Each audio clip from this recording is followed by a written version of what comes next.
ಅಧ್ಯಕ್ಷರು ಹೋಗ್ತಾರೆ ಮತ್ತು CM ಹೋಗ್ತಾರೆ. ರಾಹುಲ್ ಗಾಂಧಿ ಅವರು ತಮಿಳುನಾಡುವಲ್ಲೇನೋ ಹೋಗ್ತಾ ಇದ್ದಾರೆ ಅಂತ ಹೇಳಿ ಅವರು ಟ್ರಾನ್ಸಿಟ್ ಅಲ್ಲಿ ಇರ್ತಾರೆ ಮೈಸೂರಲ್ಲಿ, ಅಲ್ಲಿ ಭೇಟಿ ಮಾಡ್ತಾರೆ. ಸೌಜನ್ಯದ ಭೇಟಿ. ಸರ್, ಕೆಪಿಸಿಸಿಯ ದೀರ್ಘಾವಧಿ ಅಧ್ಯಕ್ಷರಾಗಿದ್ದಂತ ಪರಮೇಶ್ವರ್ ಅವರನ್ನು ಭೇಟಿ ಮಾಡ್ತಾ ಇಲ್ವಾ ಸರ್? ಯಾರು? ನೀವು ಸರ್? ರಾಹುಲ್ ಗಾಂಧಿ ಅವ್ರ ಭೇಟಿಗೆ ಹೋಗ್ತಾ ಇಲ್ವಾ? ಅವಶ್ಯಕತೆ ಬಂದ್ರೆ ಹೋಗ್ತೀನಿ, ಸುಮ್ಮನೆ ಯಾಕೆ ಹೋಗ್ಬೇಕು? ಅವಶ್ಯಕತೆ ಬಂದಾಗ ಹೋಗ್ತೀನಿ, ಭೇಟಿ ಮಾಡ್ತೀನಿ. ರಾಹುಲ್ ಗಾಂಧಿ ಅವ್ರನ್ನ ಭೇಟಿ ಮಾಡೋಕ್ಕಾಗ್ಲಿ, ಸೋನಿಯಾ ಗಾಂಧಿ ಅವ್ರನ್ನ ಭೇಟಿ ಮಾಡೋಕ್ಕಾಗ್ಲಿ, ಪ್ರಿಯಾಂಕಾ ಗಾಂಧಿ ಅವ್ರನ್ನ ಅಥವಾ ಮಲ್ಲಿಕಾರ್ಜುನ್ ಖರ್ಗೆ ಅವ್ರನ್ನ ಭೇಟಿ ಮಾಡೋಕ್ಕಾಗ್ಲಿ ನಮ್ಗೆ ಏನು ತೊಂದರೆ ಇಲ್ಲ. ಯಾವಾಗ ಬೇಕಾದ್ರೂ ಭೇಟಿ ಮಾಡ್ತೀನಿ. ಸುಪ್ರೀಂ ಕೋರ್ಟ್ ಡೈರೆಕ್ಷನ್ ಕೂಡ ಅವರೇ ಹೋಗಿ ಅವ್ರು ಪತ್ತೆ ಮಾಡೋದು, ದಾಖಲೆ ವೆರಿಫೈ ಮಾಡೋದು, ಅವ್ರನ್ನು ಕೂಡ ಅರೆಸ್ಟ್ ಮಾಡಿದ್ದಾರೆ ಪೊಲೀಸರು. ಮತ್ತೆ ಬೆಂಗಳೂರಲ್ಲಿ ಕೂಡ ಈ ತರದ ಡೆವಲಪ್ಮೆಂಟ್ಸ್ ಆಗ್ತಾ ಇದೆ. ಕಾನೂನನ್ನ ಕೈಗೆ ತಗೊಳ್ಳೋದಕ್ಕೆ ಅವಕಾಶ ಇಲ್ಲ. ಪೊಲೀಸಿಗೆ ಇನ್ಫಾರ್ಮೇಶನ್ ಕೊಡ್ಬೋದು. ಪೊಲೀಸಿಗೆ ನೋಡಿ ಇಂಥವ್ರು ಅಲ್ಲಿ ಬಾಂಗ್ಲಾದೇಶದವ್ರು ಇದ್ದಾರೆ, ಅವ್ರು ಐಡೆಂಟಿಫೈ ಮಾಡಿ ಅವ್ರ ಮೇಲೆ ಕ್ರಮ ತಗೊಳ್ಳಿ ಅಂತ ಪೊಲೀಸ್ನವ್ರಿಗೆ ಹೇಳ್ಬೋದು. ಬಿಟ್ರೆ ಅವರೇ ಏನು ಮಾಡೋದಕ್ಕೆ ಆಗೋದಿಲ್ಲ. ಅವರು ಡಿಪೋರ್ಟ್ ಮಾಡೋಕ್ಕಾಗುತ್ತೆ ಅವ್ರಿಗೆ? ಅವರು ಪೊಲೀಸ್ಗೆ ಹೇಳ್ಬೇಕು. ಮತ್ತು ಅವ್ರನ್ನೇನಾದ್ರೂ ಬೇರೆ ಮಿಸ್ಬಿಹೇವ್ ಮಾಡೋದು, ಅವ್ರನ್ನ ಹೊಡೆಯೋದು ಬಡಿಯೋದು ಮಾಡಿದ್ರೆ ಅವ್ರ ಮೇಲೆ ಕ್ರಮ ತಗೊಂತೀವಿ. ಅವ್ರಿಗೆ ಆ ಅಧಿಕಾರ ನಾವು ಕೊಟ್ಟಿಲ್ಲ. ಯಾರಾದ್ರೂ ಇರ್ಲಿ, ಭಾರತೀಯ ಜನತಾ ಪಾರ್ಟಿಯವರಾಗ್ಲಿ ಅಥವಾ ಬೇರೆಯವರಾಗ್ಲಿ, ಅವರನ್ನ ಮ್ಯಾನ್ ಹ್ಯಾಂಡಲ್ ಮಾಡೋದಕ್ಕೆ ಅದಕ್ಕೆಲ್ಲ ಅವಕಾಶ ಇಲ್ಲ. ನಮಗೆ ಪೊಲೀಸ್ನವ್ರಿಗೆ ಹೇಳಿದ್ರೆ ನಾವು ಕ್ರಮ ತಗೊಳ್ತೀವಿ. ಸರಿ, ಅಂಕಿಅಂಶಗಳನ್ನ ಬಿಡುಗಡೆ ಮಾಡ್ತೀರಾ ಅಂತ ಸರ್? ಎಷ್ಟು ಜನ ರಿಪೋರ್ಟ್ ಮಾಡಿದ್ರೆ ಅದು ನಾನು ಮಾಡ್ತೇನೆ. ಇದನ್ನ ಕಲೆಕ್ಟ್ ಮಾಡಿಕೊಂಡು ಅಂಶ ಇಲ್ಲ, ನಾನು DG ಅವ್ರಿಗೆ ಹೇಳ್ತೀನಿ, ಇಲ್ಲ ಕಮಿಷನರಿಗೆ ಹೇಳ್ತೀನಿ, ಅವರು ಬಿಡುಗಡೆ ಮಾಡ್ತಾರೆ. ಸ್ಪೆಷಲ್ ಆಗಿ ನಮ್ಗೆ ಯಾರೆಲ್ಲ ಸಿಕ್ಕಿದ್ದಾರೆ ಅವ್ರನ್ನ ಬಿಡುಗಡೆ ಮಾಡ್ತಾರೆ. ತುಮಕೂರಲ್ಲಿ ಕ್ರೀಡಾ ಇಶ್ಯೂ ಆಗ್ಬಿಟ್ಟಿದೆ. ಬಿಜೆಪಿ ಅವರ ಪ್ರತಿಭಟನೆ ಮಾಡಿ ನಿನ್ನೆಲ್ಲ ಬೋರ್ಡ್ ಕಿತ್ತಾಕ್ತಿವಿ ಅಂತ ನುಗ್ಗಿದ್ದಾರೆ. ಒಂದು ಶೆಡ್ ಮಹಾತ್ಮ ಗಾಂಧಿ ಸ್ಟೇಡಿಯಂ ಹೆಸರು ತೆಗಿತಾರೇನ್ರಿ ಯಾರಾದ್ರೂ? ಆ ರೀತಿ ಆರೋಪ ಮಾಡ್ತಾ ಇದ್ದಾರೆ. ನಾವು ಮಹಾತ್ಮ ಗಾಂಧಿ ಹೆಸರನ್ನು ಇಟ್ಟಿರ್ಬೇಕು ಅಂತ ಹೇಳಿ ನಾವು ಹೋರಾಟ ಮಾಡ್ತಾ ಇದ್ವಿ ಮನ್ರೇಗಾಗಿ. ಮಹಾತ್ಮ ಗಾಂಧಿ ಸ್ಟೇಡಿಯಂ ತೆಗಿತಾ ಇದ್ದಾರೆ ಅಂತ ಯಾರಾದ್ರೂ ಹೇಳಿದ್ರೆ ಅದು ಹುಚ್ಚರು ಹೇಳ್ಬೇಕಷ್ಟೇ. ಅದು ಅಲ್ಲಿ ಒಂದು ಹೊರಗಡೆ ಒಂದು ಶೆಡ್ ಇದೆ, ಅದನ್ನ ಕಾಂಪ್ಲೆಕ್ಸ್ ತರ ಮಾಡಿದ್ದಾರೆ, ಇಂಡೋರ್ ಕಾಂಪ್ಲೆಕ್ಸ್. ಸೆಪ್ಟೆಂಬರ್ನಲ್ಲಿ ನನಗೂ ಗೊತ್ತಿಲ್ಲ, ನಮ್ಮ ಅಲ್ಲಿನ ಸ್ಪೋರ್ಟ್ಸ್ ಮೆನ್ಗಳೆಲ್ಲ ಪತ್ರ ಕೊಟ್ಟಿದ್ದಾರೆ, ಎಲ್ಲ ರುಜು ಮಾಡಿ ಪರಮೇಶ್ವರ್ ಹೆಸರು ಇಡಬೇಕು. ನನಗೆ ಗೊತ್ತಿಲ್ಲ. ಈಗ ಮೊನ್ನೆ ಹೇಳಿದಾಗ ಆಯ್ತಪ್ಪ ಅವ್ರನ್ನ ಕೇಳ್ಕೊಳ್ಳಿ, ನನಗೇನು ಅದಕ್ಕೆ ಸಂಬಂಧ ಇಲ್ಲ ಅಂತ ಹೇಳಿದ್ರು. ಅವರು ಇಲ್ಲ ನೀವು ಸ್ಪೋರ್ಟ್ಸ್ ಮೆನ್ ಆಗಿದ್ದವರು, ತುಮಕೂರಿಗೆ ಕ್ರಿಕೆಟ್ ಸ್ಟೇಡಿಯಂ ತರ್ತಾ ಇದ್ದೀರಿ, ಇಂಟರ್ನ್ಯಾಷನಲ್ ಕ್ರಿಕೆಟ್ ಸ್ಟೇಡಿಯಂ ಬಂದಿದೆ, ಆಮೇಲೆ ತುಮಕೂರು ಸ್ಟೇಡಿಯಮ್ಮನ್ನು ನೀವೇ ಮುಂದೆ ನಿಂತ್ಕೊಂಡು ಮಹಾತ್ಮ ಗಾಂಧಿ ಸ್ಟೇಡಿಯಮ್ಮನ್ನು ಭಾಳ ದೊಡ್ಡ ಪ್ರಮಾಣದಲ್ಲಿ ಚೆನ್ನಾಗಿ ಮಾಡ್ಕೊಟ್ಟಿದ್ದೀರಿ, ಆಮೇಲೆ ಟೆನ್ನಿಸ್ ಕೋರ್ಟ್ ಮಾಡ್ಕೊಟ್ಟಿದ್ದೀರಿ, ಇವೆಲ್ಲ ಮಾಡಿದ್ದೀರಿ, ನಿಮ್ಮ ಹೆಸರು ಇರ್ತೀವಿ ಅಂದರೆ ನಾವು ನಿಮಗೆ ಬಿಟ್ಟಿದ್ದಪ್ಪ ಅಂತ ಹೇಳಿದ್ರು. ಅದಕ್ಕೆ ಅವರು ಪರಮೇಶ್ವರ್ ರಾಜಕೀಯ ಮಾಡಕ್ ಹೋದ್ರೆ ಮಹಾತ್ಮ ಗಾಂಧಿ ಸ್ಟೇಡಿಯಂ ಚೇಂಜ್ ಮಾಡಕ್ಕಾಗುತ್ತೆ. ಎಲ್ಲ ತಪ್ಪು ಕಲ್ಪನೆ. ಅಲ್ಲ ರೀ, ನಾನ್ ಮಾಡಿರೋ ಕಾಂಟ್ರಿಬ್ಯೂಷನ್ಗೆ ಆ ಶೆಡ್ಗೆ ಒಂದು ಹೆಸರು ಇಡ್ತಾರೆ ಅಂದ್ರೆ ಇವ್ರಿಗೆ ಹೊಟ್ಟೆ ಉರಿ ಇದ್ರೆ ನಾನೇನಪ್ಪ ಮಾಡಿ. ಆಧಾರ್ ಕಾರ್ಡು ಎಲ್ಲವನ್ನೂ ಮಾಡ್ಕೊಂಡಿದ್ದಾರೆ ಅನ್ನೋದು ಅದನ್ನೆಲ್ಲ ವೆರಿಫೈ ಮಾಡ್ತಾ ಇದ್ದೀವಿ ಈಗಾಗಲೇ. ನಾವು ಇಡೀ ರಾಜ್ಯದಲ್ಲಿ ಬಾಂಗ್ಲಾದೇಶಿಗರು ಎಷ್ಟು ಜನ ಇದ್ದಾರೆ ಅಂತೇಳಿ ಒಂದು ಸ್ಟ್ಯಾಟಿಸ್ಟಿಕ್ಸ್ ತೆಗಿಬೇಕು ಅಂತೇಳಿ ನಾನು ನಮ್ಮ ಇಲಾಖೆಯಲ್ಲಿ DG ಅವರಿಗೆ ಮತ್ತು ನಮ್ಮ ಕಮಿಷನರ್ ಬೆಂಗಳೂರಲ್ಲಿ ಎಲ್ಲ ಸೂಚನೆ ಕೊಟ್ಟಿದ್ದೇನೆ. ಅವರು ಆ ಕೆಲಸ ಮಾಡ್ತಿದ್ದಾರೆ. ಎಲ್ಲೆಲ್ಲಿ ಬಂದಿದ್ದಾರೆ ಅವರು, ಕೆಲವರೆಲ್ಲ ಬೇರೆ ಬೇರೆ ID ಕಾರ್ಡ್ಗಳು ಮಾಡಿಸ್ಕೊಂಡಿದ್ದಾರೆ. ಅಲ್ಲಿ ಯಾವ ರೀತಿ ಮಾಡ್ಕೊಂಡಿದ್ದಾರೆ, ಆಧಾರ್ ಕಾರ್ಡ್ ಇರ್ಬೋದು, ಮತ್ತು ಬೇರೆ ಬೇರೆ ರೀತಿಯಲ್ಲಿ ಅವರು ಐಡೆಂಟಿಫಿಕೇಶನ್ಸ್ಗಳನ್ನು ಮಾಡಿಕೊಂಡು ಬಾಂಗ್ಲಾದೇಶಿಗರೇ ಅಲ್ಲ ನಾವು ಅನ್ನೋ ರೀತಿಯಲ್ಲಿ ಅವರು ಬಿಹೇವ್ ಮಾಡ್ತಿದ್ದಾರೆ. ಅದನ್ನು ನಾವು ಪರಿಶೀಲನೆ ಮಾಡಿ ಅವ್ರ ಮೇಲೆ ಏನು ಕ್ರಮ ತಗೋಬೇಕು ತಗೊಳ್ತೀವಿ. ಈಗಾಗಲೇ ಕೆಲವ್ರನ್ನ ಡಿಪೋರ್ಟ್ ಮಾಡಿದ್ದೇವೆ.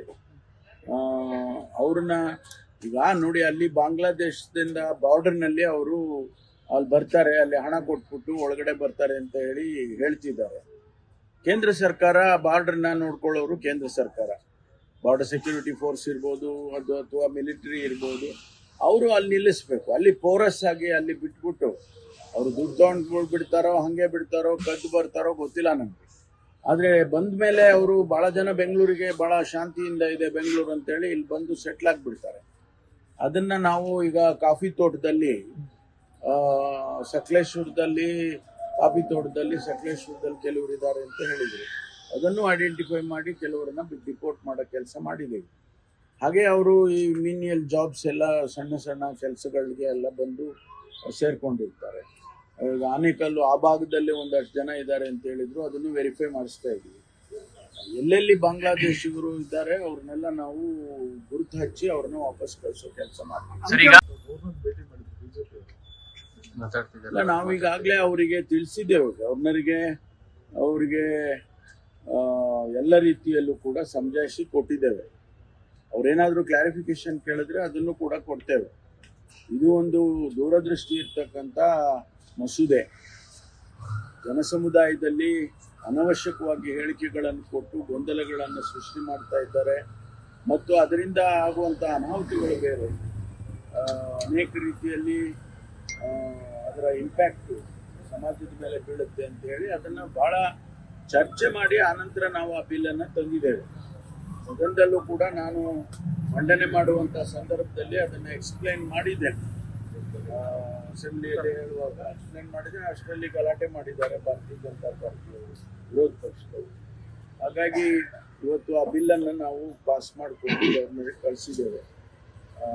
ಅವ್ರಿಗೇನಾರ ಕ್ಲಾರಿಫಿಕೇಶನ್ಸ್ ಇದ್ದರೆ ಕೇಳ್ಬೋದು, ಅದಕ್ಕೆ ನಾವು ಉತ್ತರ ಕೊಡೋದಕ್ಕೆ ತಯಾರಿದ್ದೇವೆ. ಸರ್, ಇಲ್ಲ ಇತ್ತು ಈಗ ತಣ್ಣಗಾಗಿದೆ ಅಂತ ಹೇಳಿ ಸರ್. ಈಗ ಯಾಕಂದ್ರೆ ಗೊಂದಲ ಇತ್ತು, ಈಗ ತಣ್ಣಗಾಗಿದೆ ಅಂತ ಹೇಳಿ. ಯಾಕಂದ್ರೆ ಡೆಲ್ಲಿಗೆಲ್ಲ ಹೋಗಿದ್ರೆ ನಿಮ್ ಶಾಸಕರೇ ಸಿಎಂ ಆಗ್ಬೇಕು ಅಂತ ಕೇಳಿದ್ದಾರೆ, ನೀವು ಗೊಂದಲ ಇಲ್ಲ ಅಂತೀರಿ. ಕೇಳೋದಕ್ಕೂ ಅದನ್ನ ಗೊಂದಲ ಅಂತಾರ? ಗೊಂದಲನ ಡಿಫೈನ್ ಮಾಡ್ಬೇಕು.